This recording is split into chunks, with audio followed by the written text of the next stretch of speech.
What is up, ladies and gentlemen? It is the Gold Standard College Basketball Podcast, episode 24. We're your hosts. I'm Big Papa. That's Bobby Hoops. Bobby Hoops, how are you feeling this morning? It's March, like really March, really like this.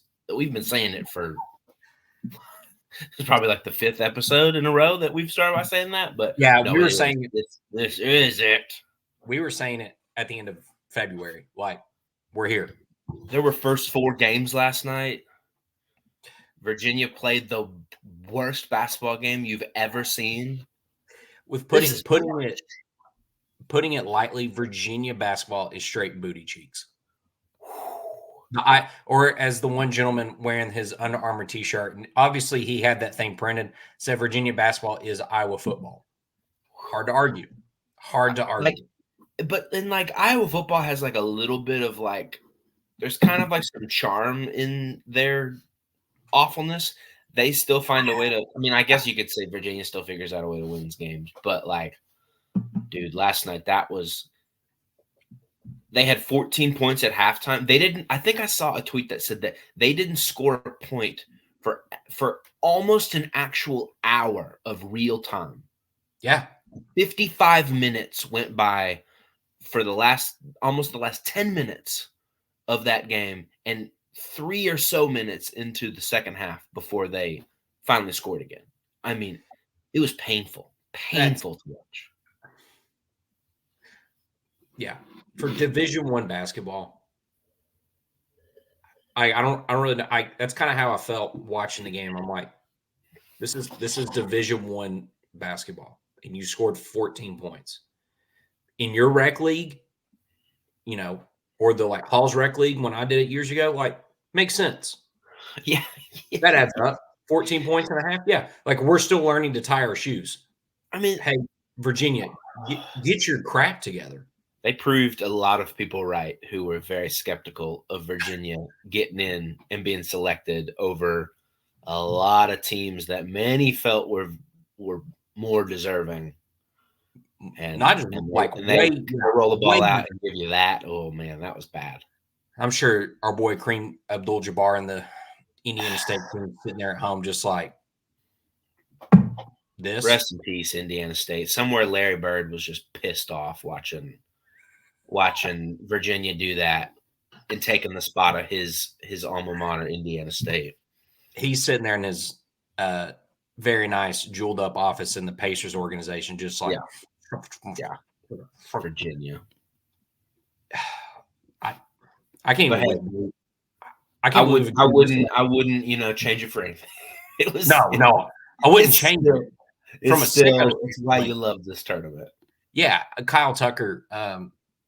For those of you, he writes for The Athletic, and to some extent, he basically just said, "Well, Virginia's proven everything," which is they ruined college basketball when they won the national championship.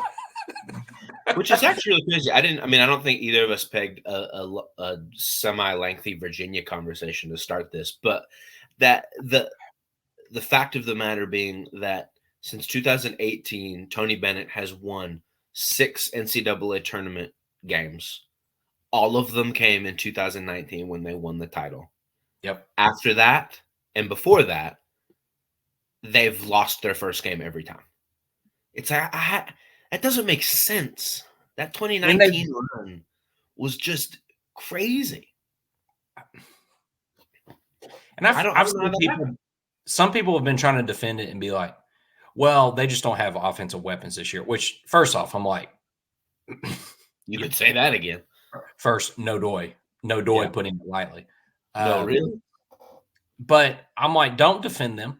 That is just like I've argued when guys don't measure up with Cal and talking about this. It's like Bennett's the one in charge and his staff. They recruited them. I don't obviously follow Virginia recruiting, but no, I would be like, whose fault is that? Who recruited the kids? Who asked them to come back? Who's not employing or implementing NIL, Tony? Yeah. Who's actively went out and said, no, we're not going to do NIL? Yeah. Okay. Portal either. He's not big on the portal. Again, not that that's the way, but you see other established coaches lean into the changes and change with the game, and Bennett's one of those guys who has not. And it's you can look at the trends of Virginia basketball since 2019, and it's gone down. So that was crazy. That was crazy last night. Yeah, I was when you had talked about like portal not being it, like Muss has kind of proved that. But then even guys entering the portal, when they say like, here's who these guys have heard from, Arkansas, already on that list. And it's like, oh, y'all are right back at it, just contacting every single dude in the portal. Mm-hmm. But yeah, anywho, so Virginia got enough airtime. It was just the fact that's enough Tony Bennett talk. But yeah, they're already out. Colorado State going to be taking on Texas Thursday, I believe. Mm-hmm.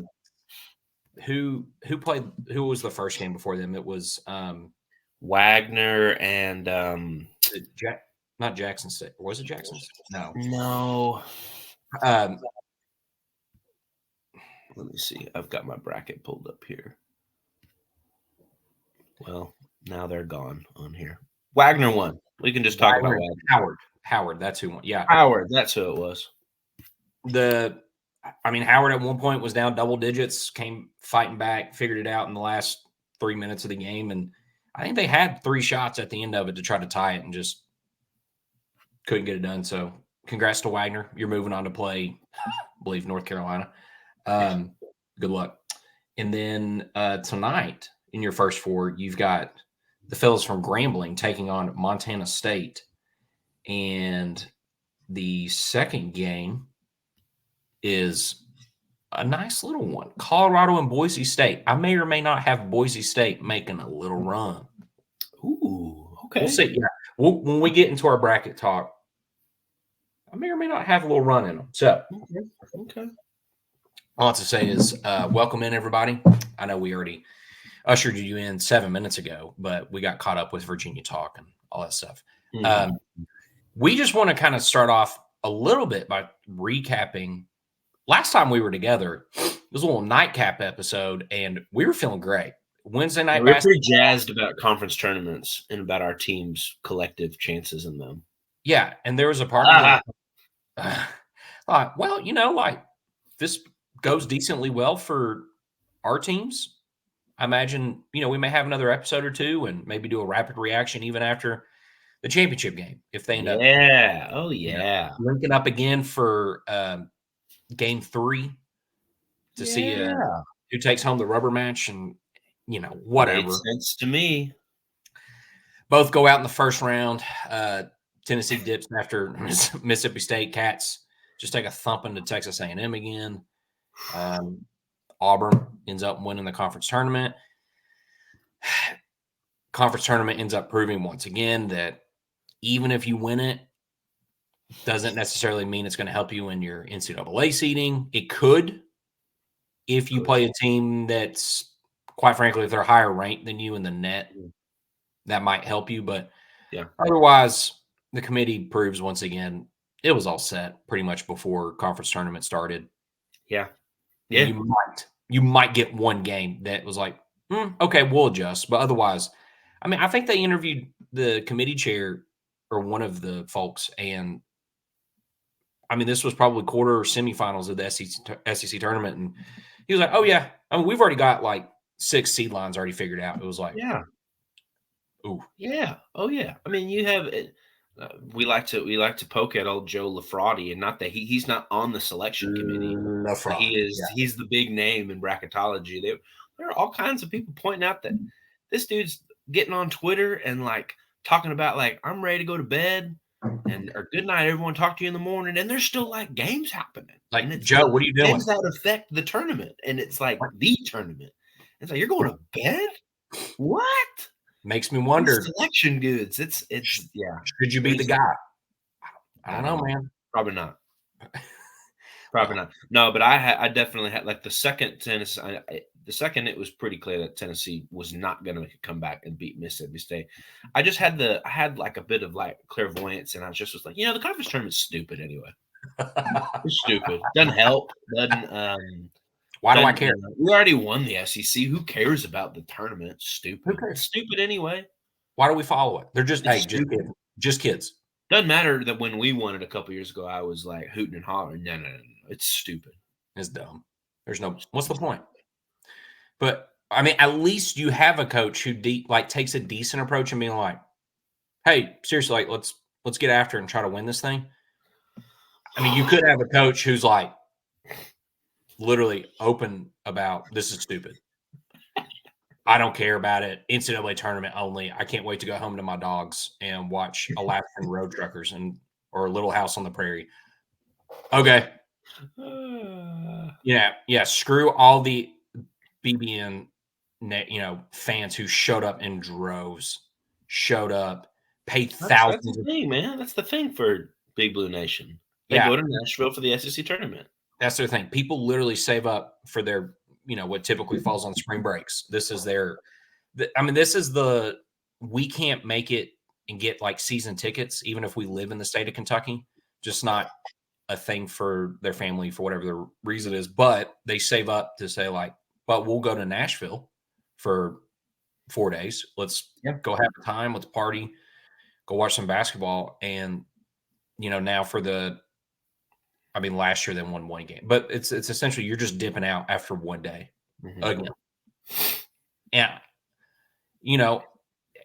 he gets on the microphone and still does his, man, I really feel bad for the fans. I'm like, no, you don't. Shut the hell up. You don't care. Yeah. You never did. Whatever. I'm sure I'll have way more to talk about when the season's over with, but just the epitome of like, I know you said you don't care about the SEC tournament. And of course he got to go on and be like, see, told you Auburn got a 4 seed and we got a 3. And it just is like, yeah, but you're just slapping the face of the people who spend thousands of dollars to come watch your team. I get it. It's so wrong. And just the fact of like, this is the time of the year you're about to enter the tournament that is the ultimate say over like, was your season a success or not? And the idea that it doesn't matter that you had a very poor showing in the SEC tournament, that doesn't matter. Like, that's ridiculous. Yeah. It's almost like the tune-up for the tournament.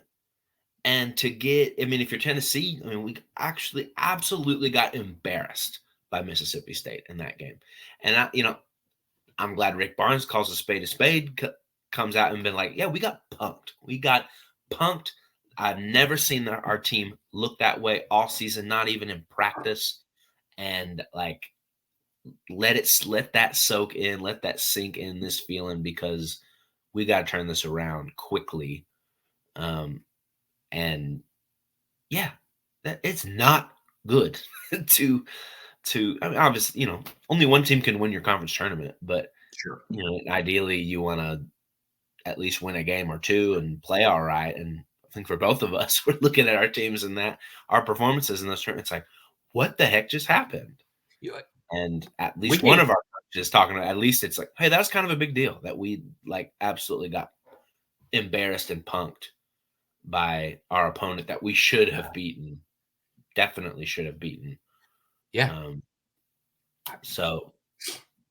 Yeah. And I'm sure it's like the narratives can be spun, and there's plenty of people who do it as a way of like, our team's fine. Like Mississippi State have more to play for because they need to get in the tournament, or same with Texas A&M. They're on the last 4 in line. Like, they've got to win and to get. And I'm like, I don't care. That's not wrong.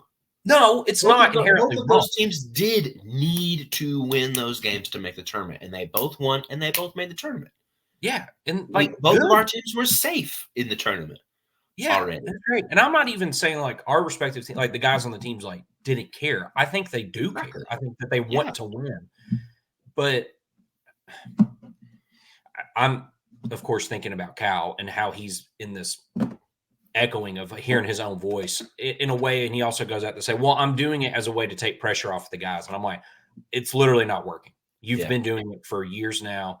And then when you show up and like, if there's one team that I'm like, They literally play their best when it's just loose and relaxed.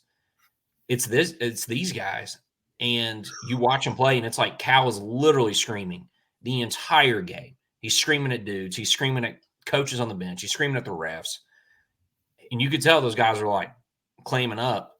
So it's just like, hey, if you would shut up, just be like, hey, go make a play, basically, run this. They might be like, all right, let's go have the ball. Yeah. But no, instead it's just, it doesn't matter, or they had more to play for. And, it's just, I don't know. It leaves you bewildered because you want to see them at least get to, if anything, I'm like, can we not see our teams get into like the semifinals, win 1-2 games, maybe? Yeah. If you get to the finals and you lose, I get it. Most teams, if you're a top 4 seed, you're playing 3 in 3 days. Yeah. If you're like A&M or whoever, you're playing 4 or 5 in 4 to 5 days. That's a lot. Sure. I get it. And I get why Auburn probably just had more gas in the tank when they ended up playing. They played Florida in the final. Yeah, they played Florida. Yeah. But, Florida had an extra day they had to play, and then they ended up losing a starter, unfortunately, at the beginning of the game. That's right. And I don't know. I'm like, I was going to say earlier, for me, I'm like, there's 3 markers. Okay, like, did you win the regular season? Did you win the conference championship? Did you win a national championship? We're 0 for 2 for now. And by the way, you kind of got lucky to have a 4-way tie for second place in the regular season. Mm-hmm. Okay. And then you got bounced in the first night of the conference tournament. So not a lot of runway there, JVC, to go. I mean, hey, at this point, for me, I'm like, make a Final Four. Cool. We're good. If not, when do you want me to bring my pitchfork to your yard? You tell me. I'll show up. Was there any part, and I know that some of this is different for you because of, or it's specifically different for you because of the way Cal approaches these things, talks about these things before and after the fact. But I mean, here we are both having a little soggy sorrows about the way our teams performed in the conference tournament. But I mean, like, Purdue went out early. Arizona didn't win their tournament. North Carolina didn't win their tournament. Houston got crushed by Iowa State.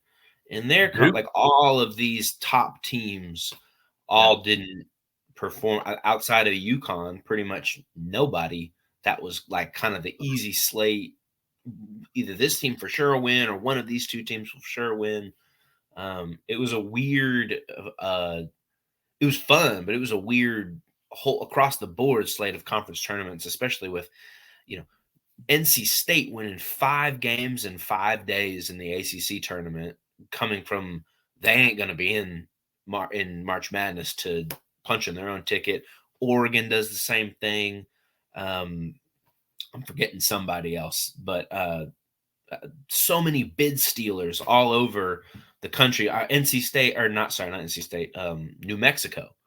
And like, does that take any of the off of you when it happened everywhere?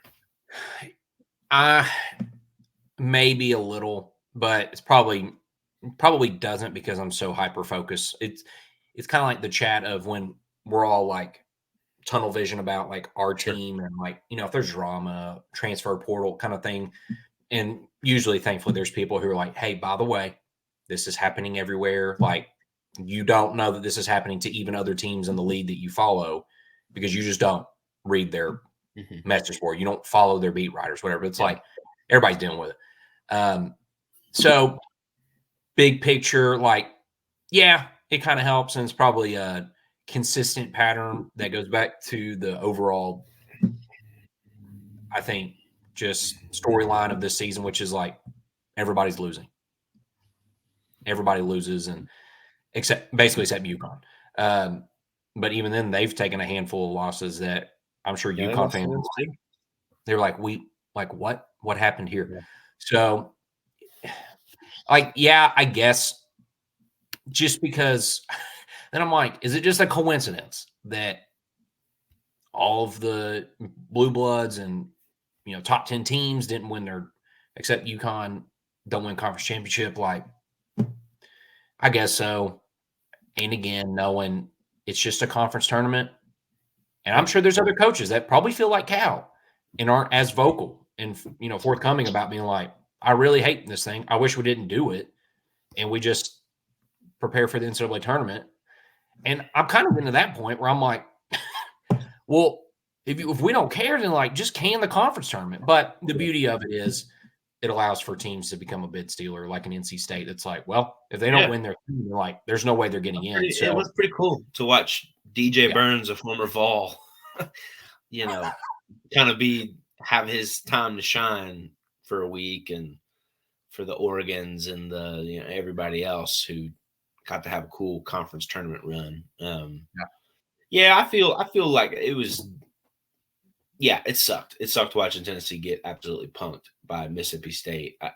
I feel like it was less upsetting to me that we lost and more upsetting how we lost, and or at least maybe not even upsetting, but concerning. Sure. Especially in kind of talking all year that like Tennessee's, if you're going to beat Tennessee, it's because you out physical them, and especially kind of down in the post and like Mississippi State didn't just out physical us; they just straight up and their coach Chris Jans, I think that his name, came out and said like we knew if we were going to beat Tennessee, it's that we came out quick and punched them in the mouth, and man, they about knocked us out with that first punch. And I agree with Barnes. I think that like if anything, my hope for Tennessee, especially with our first game of the tournament being tomorrow, is that loss last Friday was humbling and like, whoa, hey, we better not take anyone for granted that we're playing and try to look past anything. And if we get punched in the mouth, then get up and let's answer the bell. Because they got absolutely embarrassed last weekend. And I just think with the leadership we have on the team, we should be fine entering the tournament. So I'm not overly worried. To me, if anything, it just kind of seems like, oh, if you're playing Tennessee, watch that Mississippi State game, and like that's the blueprint, right? To beat us is that they wanted it more. Barnes said after the game that Mississippi State, and like kind of like we said, they needed to win that game to make the tournament. Like they were desperate to win that game. You could see how much more they wanted it. Tennessee was not desperate, and hey, it's the time where you gotta be desperate. You got like we die if we don't win this game. Yeah. So, and I think we'll be fine. Because that was so out of character for us, especially with all the older guys that we have on the team. So I bet I'm probably feeling a little better than you are, but well, especially with the way my coach talks about it, it's like, yeah, he's right. I agree. Whereas I'm in the background, just like, dang it, Cal. I was going to ask you this: so loss happens? It's early in the day, and at that point, you're kind of like, I think I'm just going to log off on social media. Does the noise, you think, hurt, or is it just more annoying that it gives the ammunition for folks who are like, I don't want to say they're like pure anti-Rick Barnes, but it's that consistent theme, I guess, unfortunately for him, which is like, here we are, Rick and March. I felt like that's where for Tennessee, and maybe it's the like, I don't know if it's the classic like the minority is the loudest because we're listening and reading, and they've got a platform that's big enough to where you're like, cool. I don't know for you if you're kind of like, I don't know, like we'll just have to see what happens here, starting tomorrow night, or sure. I don't buy into as much the oh no, Rick Barnes in March thing. Like this dude's been to a Final Four before. Yeah, it was 20 years ago at Texas, but like sure, This guy, and we were a tight overtime loss away from going to the Elite Eight in 2019. We've almost all of our losses the last 5-6 years in the NCAA tournament were against teams that wound up going to the Final Four. Like, even if our losses were a little earlier, so I just think the breaks haven't gone Tennessee's way more so than Barnes has been outcoached the last 5 or so years. The noise that I think was more not concerning, but to me valid is what the heck is going on with Josiah Jordan-James and Santiago Vescovi, and the fact that these are the two fifth-year seniors who have been with this program, who are valuable to this team, who do a lot defensively and have great vision, passing, all that, but just have been completely absent offensively in terms of putting the ball into the hoop. Yeah. And for two guys who play the amount of minutes that they play, because we need to. I mean, Tennessee is not a super deep team. We don't have a lot of guys coming off the bench that are so like those guys need to play, and they have just been very, very weirdly absent. And that both of them are, especially Josiah, has always been kind of a streaky player offensively. But I mean, we just flat out need them. We need them to. Is it? I was just gonna say, is it more shocking with Josiah or Vescovi at this point? I mean, even the announcers were like, Vescovi they were like in the last 2 years, they're like, he's drilling threes wide open, or even with the guy right on him, just like totally. We don't know what's going on. He's been like airballing shots. Like he's definitely been weirdly off this year, but also has been very public about like, hey, this is my 5th year here. Like, this team is probably better if I'm not like forcing things.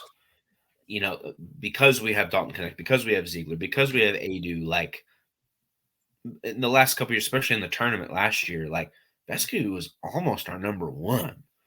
And yeah, but so like I appreciate that he like wants the team to win, and he's more okay kind of fading back and being like a more vocal leader, play good defense. He's great defensively, very smart player. But man, it is so valuable to have a guy who you can lean on and kind of trust, like, hey, this guy can hit us 2 to 3 threes a game. I mean, 6 to 9 points is huge in a basketball game. And to see his kind of shaky confidence right now, throwing up air balls, it's like, man, you're like one of our best shooters in this program history. So I believe that he can do it. I've obviously seen him do it for 4.5 years now, almost 5 years. And, but we need those two big time getting into March, getting into this tournament.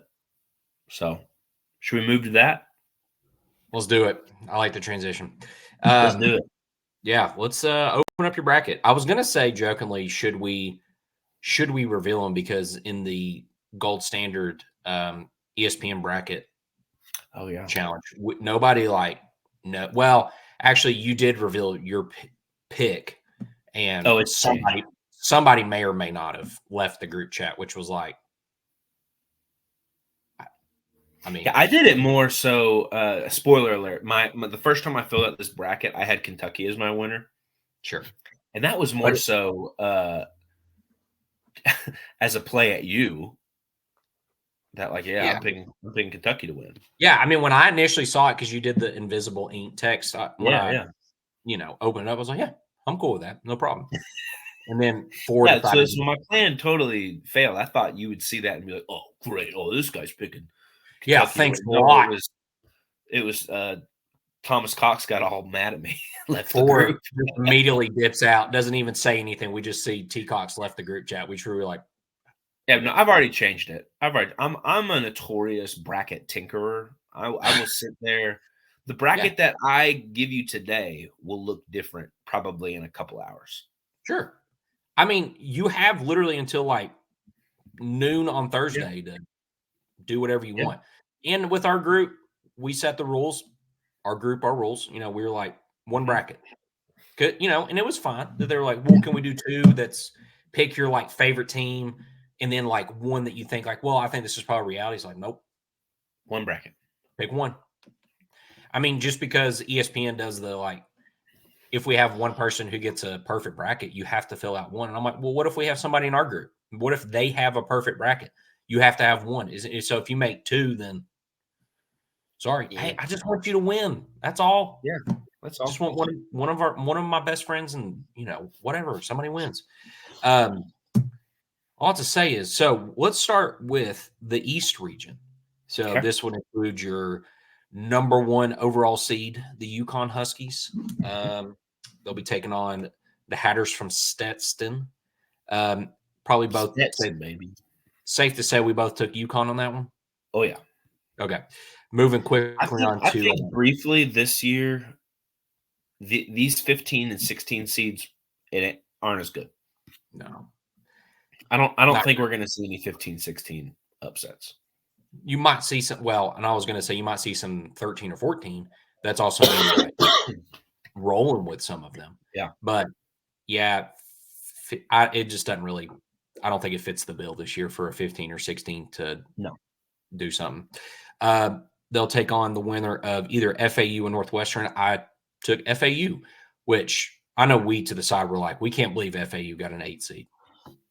Yeah, they were, for a team that brought back almost everyone from a Final Four team who had their great run last year.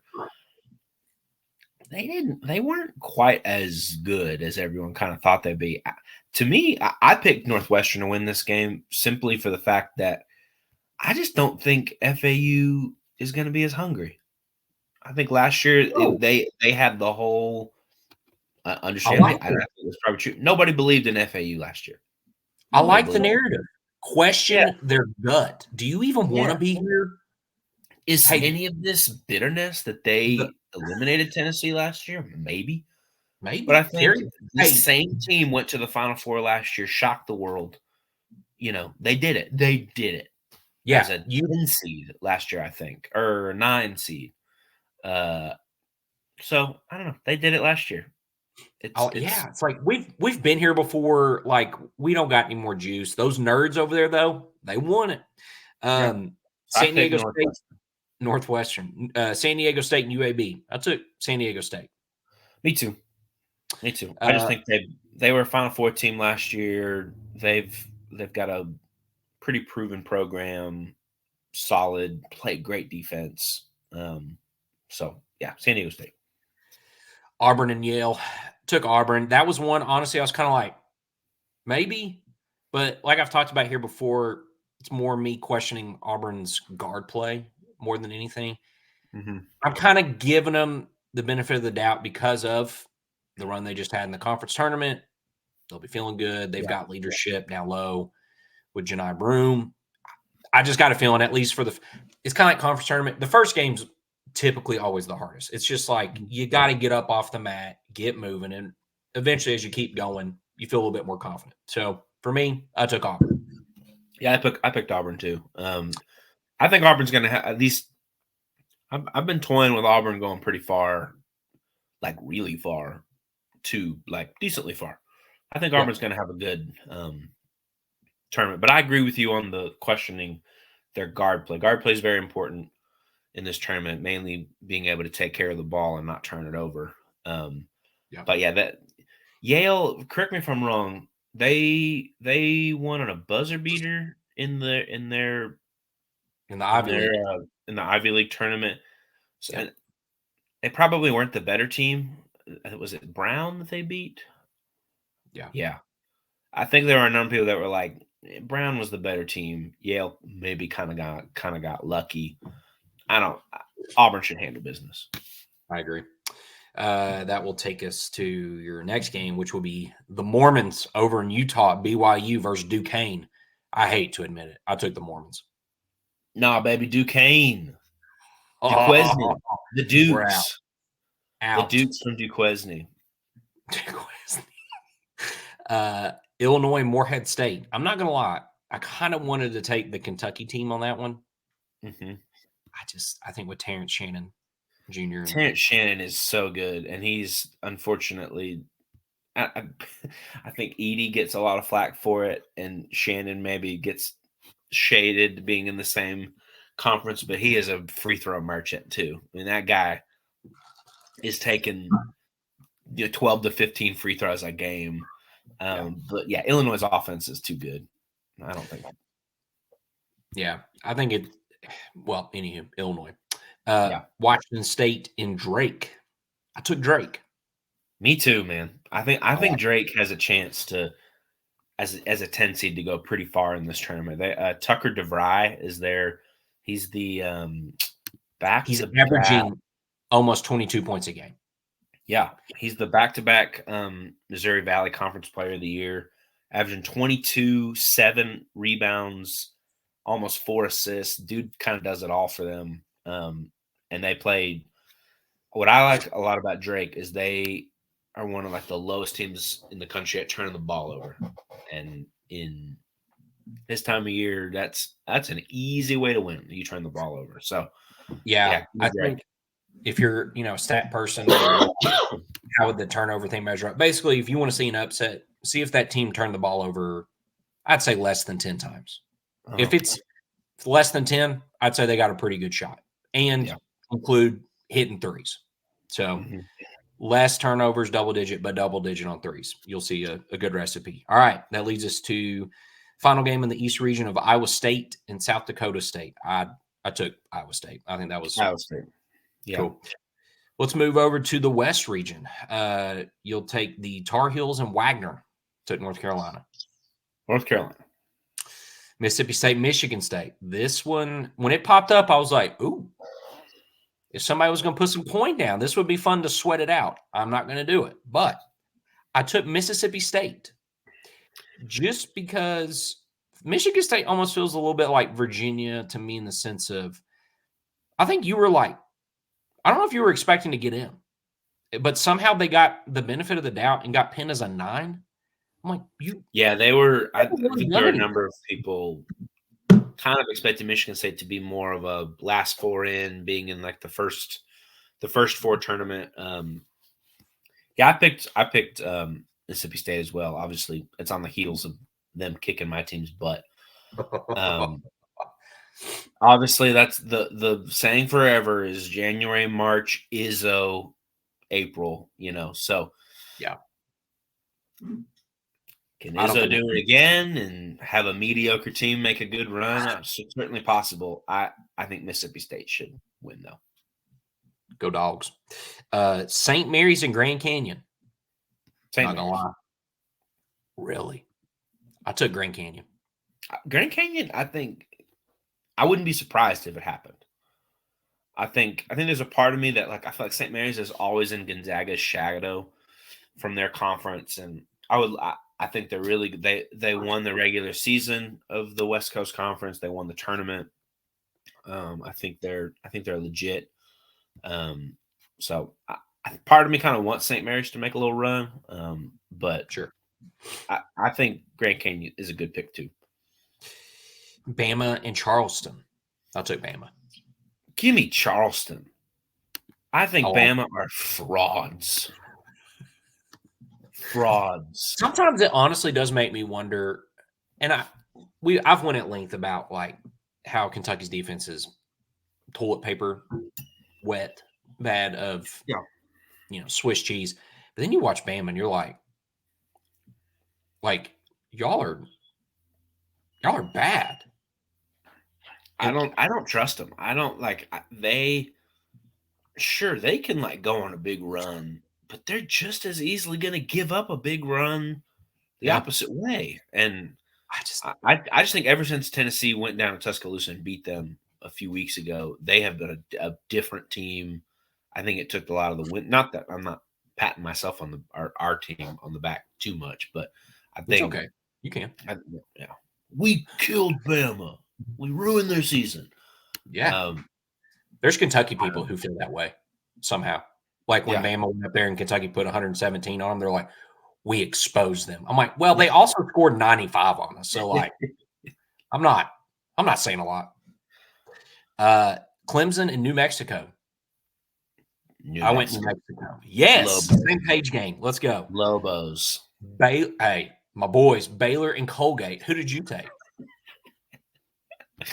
I didn't. I took Baylor. Dumb. You know who I'm riding with this year, baby. We are back all the way. Colgate. All right, Dayton in Nevada. I went with the Flyers of Dayton. Same here. Same here. Ooh, I know you're going to love this one. Arizona and Long Beach State. I went Arizona, by the way. I went Arizona too. They're so good. Caleb Love is so good. But you hate Tommy Lloyd. You hate Arizona.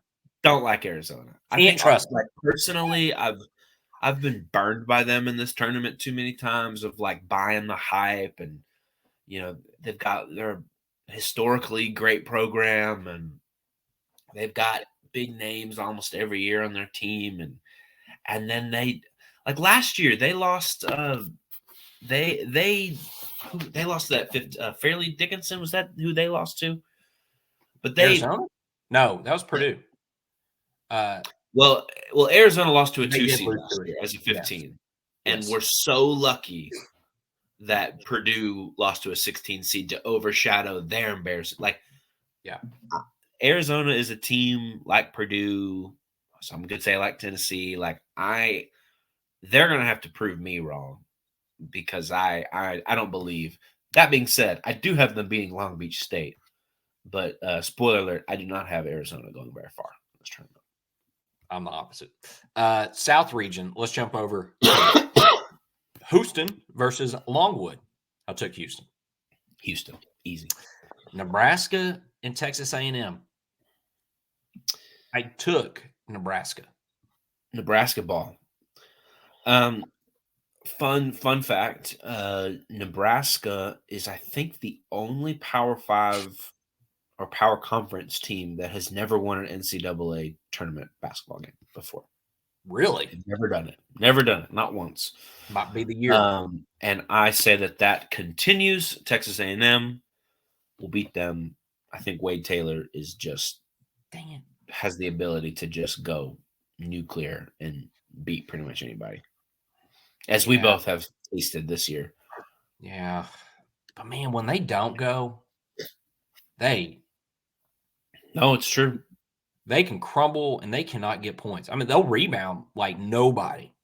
Yeah, they play really good defense, but we'll see. The Wisconsin and JMU game. I took the Dukes. I have been back and forth on this one. I think Wisconsin is the better team, but what I like about, I was just looking at some stats. I like looking at stats. Is JMU, they shoot the three really well. I think that they're almost at about 40% as a team shooting from three. And they also defend the three really well. Teams shoot less than 30% against them. And Wisconsin as a team lets teams shoot well against them from three. They're allowing teams to shoot almost about 40% from three. So what does all that mean? If it goes the way that specific statistic goes, I think the Dukes have a good chance at pulling off the upset with the way they like to play versus the way Wisconsin kind of lets teams play. Sure. Wisconsin is good, though. I think right now I have James Madison pulling off the upset. I like it. Keep it. You don't have to fix that one. I won't be shocked, though, if you're like, I changed it last second. Hey, Duke. Yeah. Easily could happen. Duke and Vermont. I took Duke. Yeah, Duke. I don't think Duke's great this year, but I think Vermont is not very good. So, well, I mean, when Filipowski got his superheroes back from his like tragic injury at Wake Forest, I'm kind of like, well, I guess y'all are kind of back. Whatever. Texas Tech and NC State. I'm taking Burns in the pack over Tech. I'll be honest, that was a hard one for me to pick. Yeah, this is a tough game. I will continue to go back and forth on it. Right now, I've got Tech winning. I think part of me thinks that NC State, like, what an amazing emotional week they just had. Maybe they keep riding that momentum, but Tech's a good team, and Tech's a little different. Usually in the past, you think of Texas Tech teams, you think of more like slow it down, grind it out, play good defense teams. But these Tech teams are this year at least, they're big time run and gun, high octane, a lot of offense. Plus, their best player's name is Pop Isaacs. Great name. Great name. I think right now I'm picking Tech just off of the name Pop Isaacs. Wouldn't blame you. Leads us to the Cats in Oakland. Look, Oakland has a dude, I think, who's only shot 8 2-point field goals. Everything else he shoots is threes. He can go pretty good. Which is like, love that for that dude. I'll be honest. I think this isn't a name your score game, but I think the Cats could easily win by, I think they could win by 20. Oakland plays zone pretty much the entire game, very Syracuse-ish. So I'm like, well, let's see what happens. You light it up from 3, cool. They don't really defend the 3 well. They'll let you shoot pretty much all you want. So at that point, I'm kind of like, shoot them all, let them fly. So, Cats. Okay. This is where I was getting into when I mentioned Boise. So Boise and Colorado played tonight in the first 4. The winner of that will take on Florida. I have picked, in theory, the winner of that game to beat Florida. I am assuming Boise is winning that one. But yeah, rolling with Boise. Interesting. Okay. I'm picking Florida. Losing, they lost their center, Micah Hanglotten, I think is how you say his name. Yeah. Really bad injury. I think Florida though is a good team, like and kind of getting hot at the right time. Having an injury at this time of year obviously is not good. I'm thinking it's a thing that's going to galvanize. Like we're winning for Mitch. We're going to do it for him, kind of a thing. What's his name for Florida? Walter Clayton he's real good. And Zion Pullen, also very good. So I still think Florida's maybe going to win a game or 2 in this tournament. So regardless of who it is, I think Florida. I think Florida's a pretty trendy pick too for folks that are kind of like, hey, if you want a dark horse, it's like, look at Florida. All right, Marquette and Western Kentucky. Marquette should win. It'll be interesting to see their best player, Tyler Kolek, who was All-American second team. Same kind of thing like last year. He's a little banged up heading into the tournament. They're saying he's going to play. They had him sit out the whole conference tournament. They should definitely beat Western Kentucky. I think Western Kentucky. I think I've seen some stats that show like they might be one of the worst teams in this tournament, even as a 15 seed. Then it's the perfect time. Shock the world. Hilltoppers, take it to him, baby. I don't give a friggin' rip if Kolek is one of the best players in the country. He's going to be cold. He's coming off an injury. Let it fly, baby. Go Toppers, Western Kentucky. Purdue, last region, Midwest. Purdue and the winner of Montana State and Grambling, probably safe to say Purdue. I mean, unless think, there's no chance they lose to a 16 seed again. Right? No. Right. Huh? No, right? Purdue. No. There's no. You got to just fold the whole program. If Purdue fans like guys, if you think like I'm mad at Cal, Purdue fans will. I mean, they will be on the driveway. If that game in the first few minutes is kind of tight, those Purdue fans. Oh, just it's going to be real tight. Real tight. Utah State and TCU. That's a tough one. I went with TCU, but you just you saying Utah State might make me flip. But I like the fact that TCU They want to go fast, and they rebound really well. They do. And crash the boards like crazy. So with that, that's why I picked TCU. Well, I was going to say stick with the non-Mormon factor and just roll with TCU. So that's why I was saying do that. I'm just doing it because TCU, my folks live in Fort Worth, Texas. I've been on their campus. TCU, yeah, stick with my Texas teams. All right, here's a juicy one, folks. Gonzaga and McNeese State. I took McNeese. I got some things to say about McNeese here. So McNeese is real trendy right now. Sure. They've got Will Wade as their head coach, former LSU coach. He kind of got fired unceremoniously for some big time cheating at LSU. He goes to McNeese, who have never done anything in terms of, and they're 30-3 this year. They have played nobody. That's fair.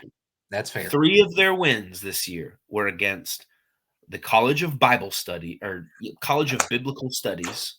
That's right. Champion Christian College and the Mississippi University for Women's men's basketball team. Yeah. Come on, man. Hey, my approach? It's like when Kentucky played Vanderbilt. It's like, I don't give a freaking rip. Anybody can get it. I think that's Will Wade's approach. He's like, I don't care if we got to go play the women's college at Mississippi. They can get it. If you got a team and you want to roll them out and you want to play somebody, we'll pay you. Look, I can appreciate that. I think they're matching up against Gonzaga, and Gonzaga was not normal Gonzaga that we know and either love or love to hate this year. They were at times kind of a bubble team, and then they rounded it out and had a good end of the year. Gonzaga has made the Sweet 16, at least the Sweet 16, 8 years in a row. It's pretty and good. Mark Few is still their coach, and I'm sorry, I don't buy the McNeese. They're trendy right now, and the statistics, show a lot of good things about McNeese. I'm sorry, they might as well have been playing against some middle school teams. Give me the team that's been to 8 straight Sweet 16s. That's honestly that is completely fair and probably the right thing. But I'm telling you right now, when they pan over to McNeese in the locker room, if they have a boombox going on the manager's shoulder, give it to them. They are ready to go. Kansas and Samford. Took Samford, by the way. Samford, me too. After they announced that. Just announced Kevin McCullough, their leading scorer, is out. Yeah. Which was kind of crazy. Yeah, that's a little weird. I think Kansas people, at least on the Burner Ball Discord, for those who, if you're ever looking for inside, it's a great chat. Kansas people are like, are you kidding me right now? Was he withholding? Did Bill know about that? Which is like, uh-oh. Because everything that they were putting forward was that their 2 best players, McCullough and Dickinson, were going to sit out the whole conference tournament, and they did, with the idea that they'll be ready to go NCAA tournament. Here we are a day or two before the first game, and they announced McCullough is not only not going to be playing first round or the first weekend, he is not going to play in the NCAA tournament. He's just gone. And Kansas is a team, they're a little Tennessee-ish in that, probably even more so, their story all year with Kansas, especially down the stretch. They do not have depth. If they're winning, it's because their starters are carrying them. Yeah, and they just lost their highest, Dickinson's probably their most important, best player, but that's a big, big loss. Yeah, but if Dickinson's not scoring, McCullough's not out there, who would naturally give you points. So, and they maybe go 6-7 man rotation at most. It's not good. Kansas people right now are we're screwed. Yeah. Which, we'll see. But I don't think that any of them will be shocked if they lose. And on the opposite end, you've got the Stanford team, who they call this is I'm going to read it from ESPN's little thing, but they call it Buckyball, which is an up-tempo system with frequent substitutions, 10 players averaging at least 12 minutes per game, named after their head coach, Bucky McMillan.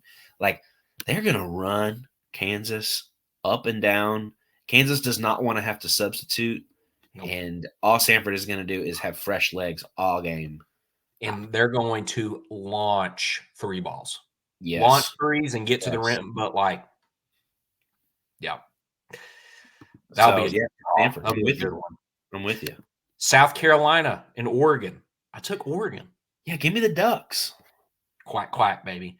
Give me the Ducks. Akron. Or did you have something to say? Just that Oregon's head coach, Dana Altman, I think that's his name. Yeah, Dana Altman. This guy has like proven that no matter the seed, Oregon can go on runs with him. And they obviously they're 11 seed. They had to make the tournament by winning their conference, kind of surprisingly. But they had a lot of injuries earlier in the season, so I think they're better than their seed says. And their coach is, I mean, he's taking them to a Final Four. Oregon has a chance to make a little run here, I think. I agree. I just don't know if, well, South Carolina's shown their slow tempo and like if they ain't scoring, like it can get ugly. Creighton and Akron. I took Creighton, and I'm just going to let everybody know I got Creighton making a big run personally. Ooh, okay. Yeah. Texas and Colorado State. Took Colorado State. I think I would rather see Colorado State in the second round, but I think just for narrative purposes, Texas has got to win this game. Texas is a team that they can go on runs offensively, but they're also going to give up a lot of runs. Yeah. Just talent wise, they should beat Colorado State. Because I would like to see the second round matchup that might bring, which would be Tennessee versus St. Peter's. I think this is a name your score game, and I took Tennessee. This isn't St. Peter's of 2 years ago where Kentucky's coming in limping in. Your best scorer of Ty Washington's injured. Kellen Grady, he was injured as well. At that point, it was kind of like half your team's hurt, but they're also trying to make it work. Whatever. I don't think this is it. St. Peter's, there's a reason why they are 19-13 and magically made a run in their conference tournament, won the whole thing. And, good for them. Figured it out. But even on a semi-off night, Tennessee, should be fine. Yeah, I like – there's a part of me that thinks that the way we performed last weekend in the SEC tournament is like it is a bucket of cold water over this team of like, hey, it's Tom. Yeah. This is the best team we've had definitely since 2019, arguably of Rick Barnes' entire tenure here. Like you should roll over St. Peter's and I think they will, obviously. But to immediately jump on social media just to see the St. Peter's Barstool account, all of the interactions and stuff. And I jokingly I've bookmarked a couple of their tweets. I've seen them. They're peacocking already. The peacocks. Oh, I could just hear the peacock screeches in the background, and basically that was Sandstorm playing because I immediately had nightmares. I'm like, oh God, they're back. Fun little side story of this game. Zakai Ziegler's half brother plays for St. Peter's. Little brother versus brother action. Yeah, I think Zakai and the Vols probably have a very strong upper hand, but it's a cool story. Okay, here's what I think, and you tell me. I'm thinking from round of 32 up to the Final Four. We're just going to do rapid picks. Obviously we'll probably have some games where the teams that we picked are a little bit different, but we'll just run through it real quick. All right. Going back to the East region, I've got UConn and FAU. I took UConn. I've got UConn over Northwestern. I got San Diego State and Auburn. Took Auburn. Same thing for me. Picked Auburn.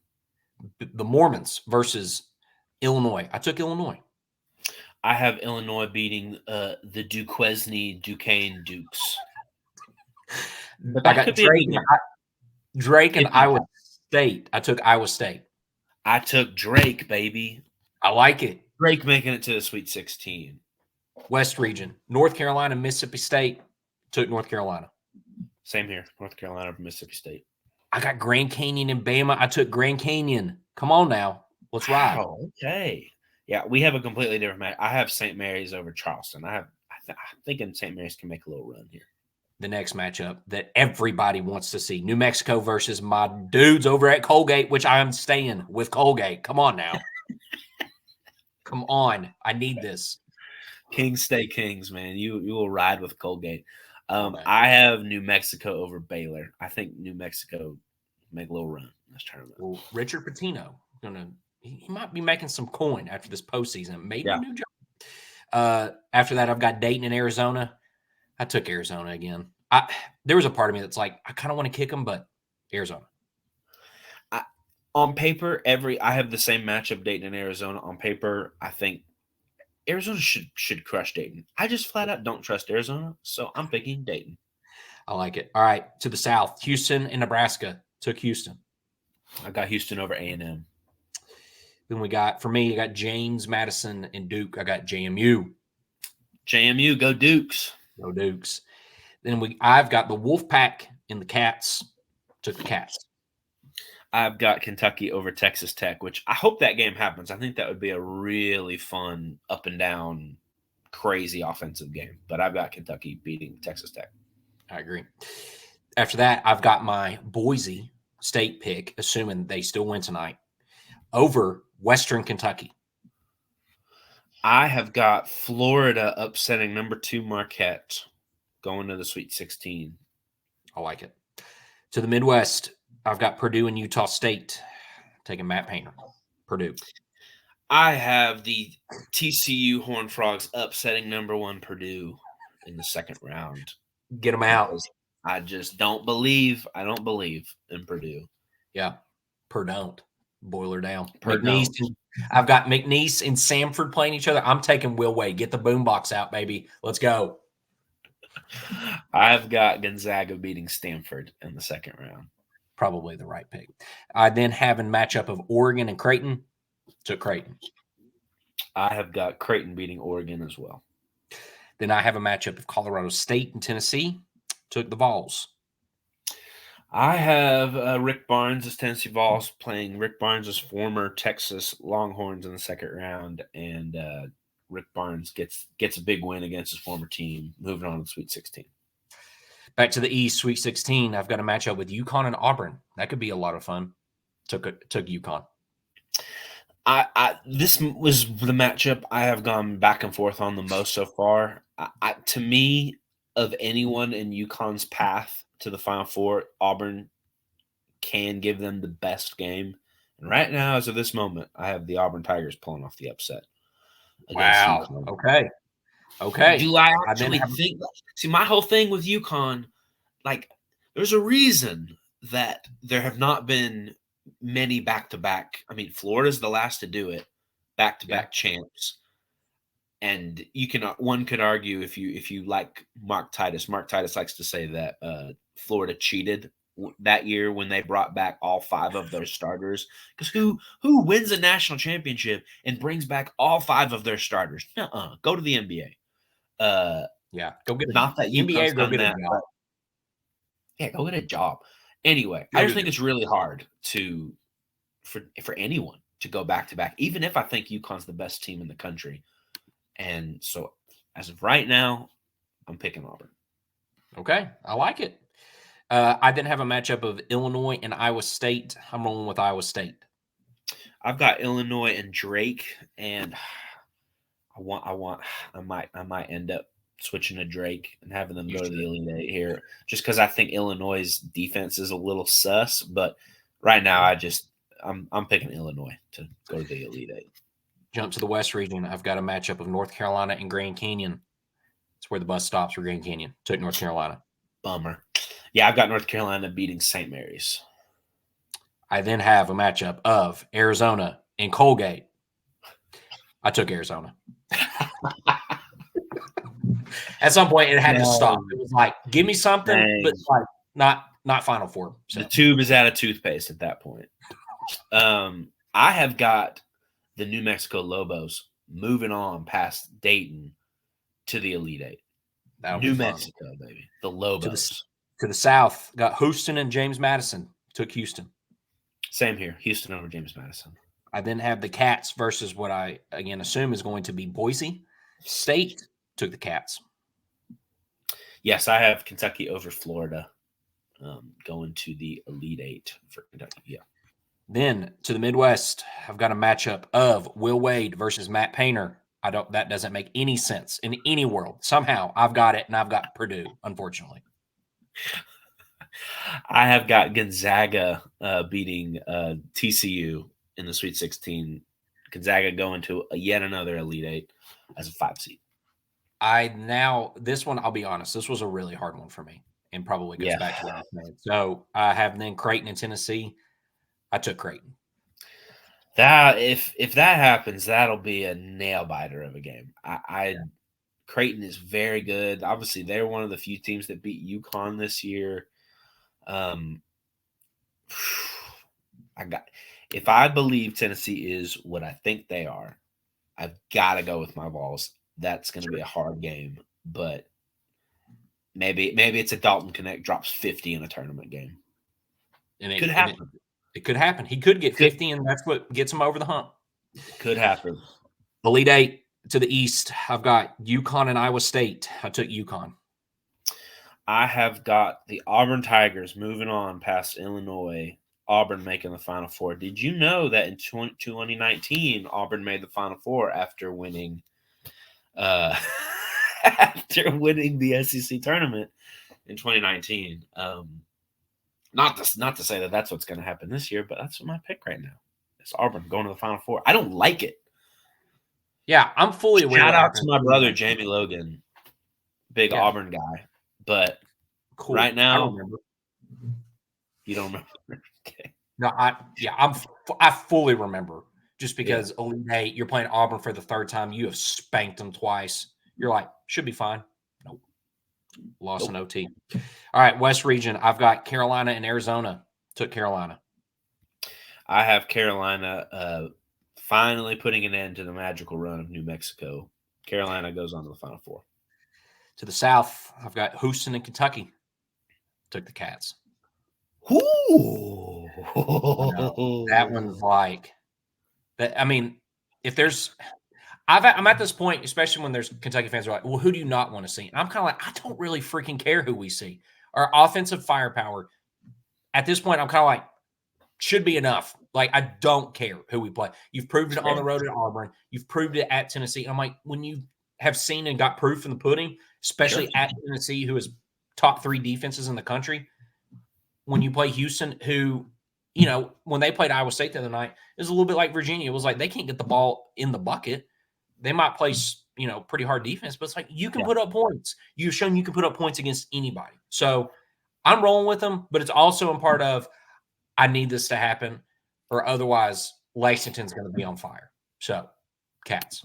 There you go. I have the same matchup, but I have Houston beating Kentucky. I think their defense plus Jamal Shed is just they're good, man. They're darn really unbeatable. Last matchup I got Purdue and Creighton. Took Creighton. I have Tennessee and Gonzaga. You doing it? I have to. It's your team. This like, man, if not this year, I don't know when. I don't know when it's going to happen. If not this year, so take them. I believe they can go Vols. Moving on to the Final Four. All right, Final Four. My Final Four matchup. We've got UConn and Carolina, and then I've got Kentucky and Creighton. Took UConn over Carolina, and I took the Cats over Creighton. I mean, I'm really, really about to put myself in a hurt, especially with Colgate. Wow. I don't know why I'm like reacting the way. Of course, this is what you've got. I have North Carolina beating Auburn in the Final Four to go to the championship, and sadly, I have Houston beating Tennessee in the Final Four. I think Houston is the way that they defend, the way that they don't turn the ball over, and the way they force turnovers, I think if any team can shut down Tennessee's offense, it's Houston. So, Sure. and to be honest, I say this now, I'll probably eat these words if this came to fruition. I will be so happy if Tennessee makes Final Four. It's never happened at this school. Never. That would be unbelievable. It would be awesome to go to the Final Four. Would you get in the car and drive to Phoenix? My wife has asked me that. You and the fellas. It would be a big get in the car. And then all of your cross friends, country. We will figure out tickets for you. You get in the car and start driving. We will figure out tickets and then say, you're waiting. They will be waiting on you. Just get in the car. It'd be hard to say no. It'd be hard to say no. If it's me, I guess I'm in the car by myself. So I think all year I've just been saying that this is a Final Four team. Yes, we can win it all. And heck, go win it. Yeah. Why not? I don't think that's me shooting too low, but I just think Houston is the best team in the country. So maybe that's a spoiler here, but then your national championship is Houston and Carolina. I've got the Houston Cougars beating North Carolina for the championship. I didn't have a matchup. I need redemption for 2014. I've got UConn and Kentucky. Ha! Took the Cats, man. Took the Cats. I'm sick and tired of losing. Sick and tired of losing. Quit being losers. Make a freaking run. Bring the 9th banner back to Lexington. I'm done living in loser mentality. Do something. Oh, this is only going to make it worse if they lose in the second round.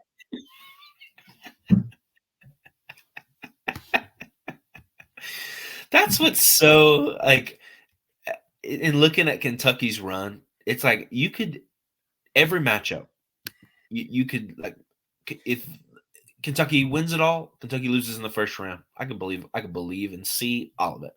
Sure.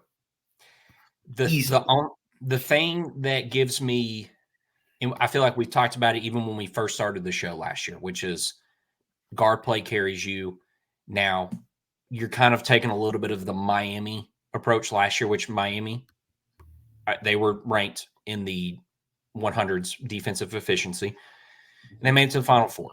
Now, I do think it probably helps a little bit on matchups, but going back to what I said already, which is you have, I think, arguably the best guard depth in the entire country and the highest ceiling when it comes to Big Tone, Rob, Reed, hell, even DJ Wagner. He can give you a couple threes. He's not necessarily Justin a Edwards. But then Justin Edwards, if he shows up, your big men, if Z steps out and hits a 3 or 2, I'm like, your offense, it shouldn't be a question of, can we get 90 tonight? That's probably, in my head, that should be the floor. It's, can you just get enough stops on defense to make the other team flounder a little bit? I think if you can just get a handful of stops, your offense should get you 90 in your sleep. And from that point, you may have a game where you're like, throw the defense out. Screw it. We're just going nuclear on offense and go put up 117 more points on somebody. Yeah. Offense shouldn't be a problem. And if they just have a night, it's almost like Arkansas where you're like, can nobody hit anything? Then so be it. Just at least don't do. My problem right now is what's Cal going to do? Is he going to play the best offensive lineup possible? He doesn't even start the best offensive lineup possible. He has Reed and Rob come off the bench, and he does a big, well, what does it matter? I'm like, what matters is you have consistent games. Literally, you're starting 8 to 10 points behind. And then you're like, well, I just sub them in a minute and a half later. I'm like, why not start them? If you're going to sub them in less than 2 minutes, go ahead and start them. I mean, it's NCAA tournament. This isn't regular season where you're trying to I want a couple guys to at least get a little bit confidence. Forget that. We're trying to win the game. If you don't, then you're done. Yep. So That's where I'm living. Just kind of like at least get to the Final Four. I'm only doing national championship to like say, well, if you're at that point, go win it. Go win it. You're already there. Go What's win 2 more games? So yeah, I that's my thing with like I loved your impact. You're passionate. Just do it. And like for me with Tennessee, I feel what I like. I'm gonna look into the camera and say to Santiago Vescovi, Josiah Jordan James, Jordan Gainey, Jemiah Mashak. Of you four, we just need at least one or two of you to show up every game offensively. And we don't even need big points. We need 8 to 10 points. Like, we can't have all four of you do nothing on offense. We're not asking much. Just do it. You can do it. I believe in you. If we get, I don't know, 10 to 20 points from you four, I don't know how we lose. Because we're going to play great defense like we always do. Yep. Dalton Knecht is the best player we've had in 25 years, probably. This is a team that went to the Sweet 16 last year without Dalton Knecht and without Zakai Ziegler.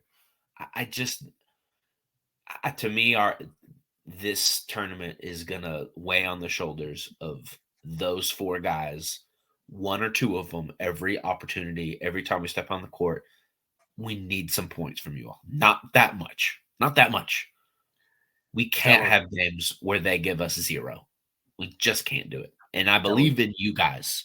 Believe in you. I believe in you. You can do it. So do it. Fellas, if you don't hear Bobby Hoop, if you can't get behind that, then what are you going to get behind? Do it. Do it. That's all I got. Man, look at us. Longest episode we've done yet. I'm proud of us. Hey, we're playing our best ball at the right time of the year. If you're not, then just get off the court. Go ahead and pack your bags. Go home. It's time to play your best ball. Yeah. Thanks for hanging in there with us. Who knows? Maybe we'll do Thursday and Friday, folks. Lock in. This weekend's going to be so sweet. It's just from 12 noon to basically midnight. It's just ball. Take off work. Tell your bosses I got stuff to do, and it's not working, baby. Get your iPad out. Put the games on. That's all I got for today. Hoops, you got anything? I think I've said it. This is the best time of the year. I love it. Wouldn't change it all. All right. A Big Papa. It's Bobby Hoops. Thanks for hanging in with us. See you guys. See you.